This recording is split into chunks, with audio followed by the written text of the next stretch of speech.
Hey y'all, I'm Shayna and I'm back with another review. This is for Love and Hip Hop Atlanta Season 11, Episode 4, Baby Got Back Up. And I'm gonna just give y'all the best that I got with this one, okay? I got some wine, it's late, I know, but just come on in, come on in.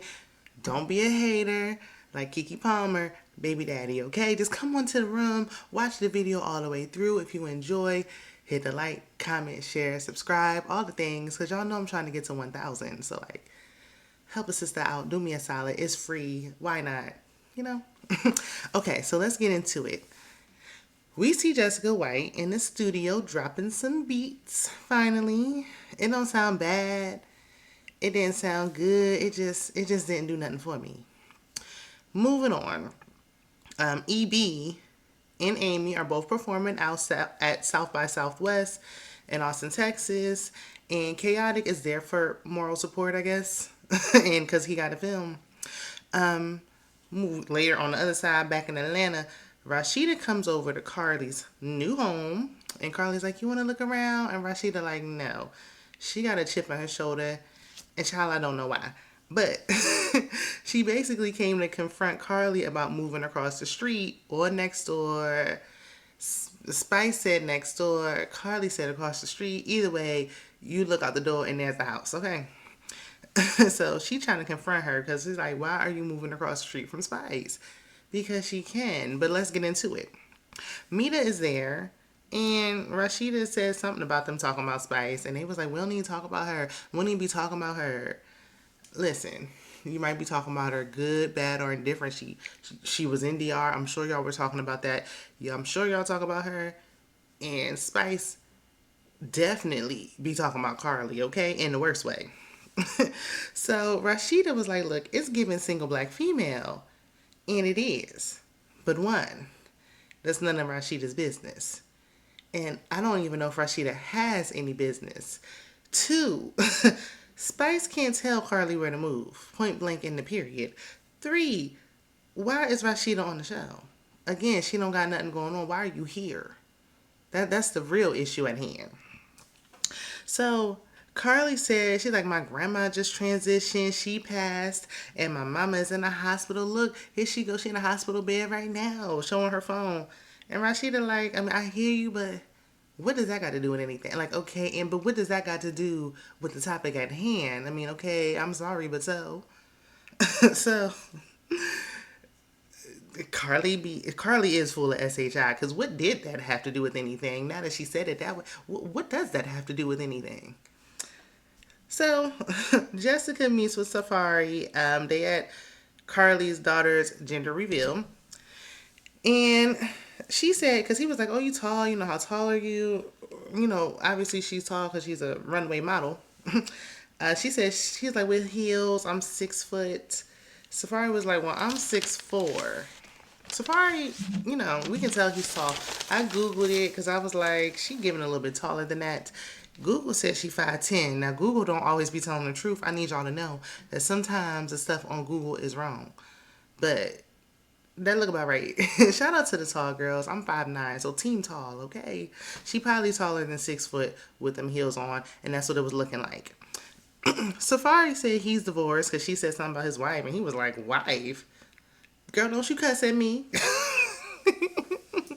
He asked if she's married. She couldn't get married because she was wasting time with Nick Cannon, and she must let anybody that will listen know. So she's like, I'm not going to say his name. I'm going to show his picture. Girl, why don't you just say his name? You said it 100 times anyway. So Safari was like, oh, wow, Nick Cannon, that is my boy. Oh, my God, what?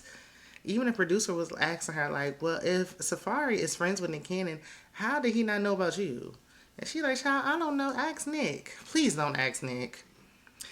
So later, at the gender reveal, Sierra and Bambi are taking out their anger and frustrations with their own men out on Safari because that's what the usual three like to do, okay? They just find each other's men and just go off. I get the hurts, but it's like y'all feed off of each other. It is getting a little bit negative and a slight, just a little, little hint of miserable, just a little bit. Okay. So Spice arrives and Safari act like a groupie. Like you act like you saw the Lord himself walking through them doors. Calm down. So Karlie arrives late to her daughter's gender reveal party and starts crying, hoping that somebody will care. No one does besides Rennie Rucci because she's new to the show. She don't really got no friends and she don't really got no storyline either. And she's the only one that has sympathy for her. Meeda pulls Spice to the side to talk because she like, I mean, the vibe, the energy is a little off. Like, what's happening? And instead of Spice acting like a grown woman and just telling her about it beforehand, she get mad. She like, you was going around town, going around the streets of Atlanta with Karlie when you're my friend. This is the most childish thing I done ever seen. Mona Scott, really? These women in their 40s. What's happening? Okay, you could have been like, you know what? I really wish you would have been up there a little more for me while I was down and out, and just left you out there. Well, you out there with Karlie. You're supposed to be my friend. This is crazy. It's just crazy. So Spice is mad because Meeda befriended Karlie. Childish. Jasmine, Karlie's daughter, arrives, and Spice introduces herself to Jasmine's baby daddy as her aunt. She like, this is my niece, Jasmine. And Karlie's just like, I'm just sad we're not celebrating together. Me, I would have been like, don't you even show up to my daughter's, this is my child.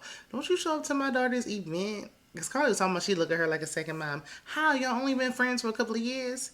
I mean, we know you ain't really raised the girl, but come on. Don't you show up to my child's event though and you don't like me. If you don't like me, you not allowed. You not invited. They gonna be talking trash about me when I'm standing here at my family event. You and your blue wig get to gone. But that's just me. Back in Austin, Erica Mena is there to support South by Southwest, her and her teeth, child. And she confronts Scrappy and his teeth after he get done performing. So Scrappy feels like he feel away because he like, I've been friends with you longer than you even known Bambi. Like you met Bambi through me. What in the world? And he like, you always taking her side and you always projecting your hurt with Safari that you have yet to let go of onto me. This is true. And I don't know if she probably won't get over that hurt ever. It's seeming like she ain't gonna let it go. And I understand, because I've been hurt like that myself. But baby, Scrappy don't got nothing to do with that. I'm starting to feel a little like Rasheeda. Like, what this got to do with you? So Scrappy was like, look, I love Mammy. She's a good woman, but she's just not a good wife. And Erica fell away like you was just saying all these great things about her last year. Did he say she was a good wife though? Did he say that? And he was like, okay, well, she say I'm not a good husband, so and you ain't. Any man who don't pay even half of the rent got your family kicked out on the streets. But Erica was only helping his case and not hurting it. So she was like, well, is that why you got Diamond pregnant? And he was like, what are you talking about? Child, that was not the way to ask that man that question. That was wrong road. So she started yelling at Scrap like, don't do me like that because I'm a real one. I'm a real ninja. Did we miss a piece of the conversation? Say what now? So, this is a little side note. This is a side note. This don't got nothing to do with nothing. It just looked like in them confessionals when we see Erica and her boobs, they really look like they hurt, like two hard rocks. They look painful. Ooh. But anyway, that was the end of the episode. Y'all let me know what y'all thinking. Love and Hip Hop started off good. Maybe we need to see more interaction with Bambi and Scrappy because it's fizzling a little bit right now. It's a little slow right now. Y'all let me know what y'all think in the comments, and I will see you in the next one. Bye.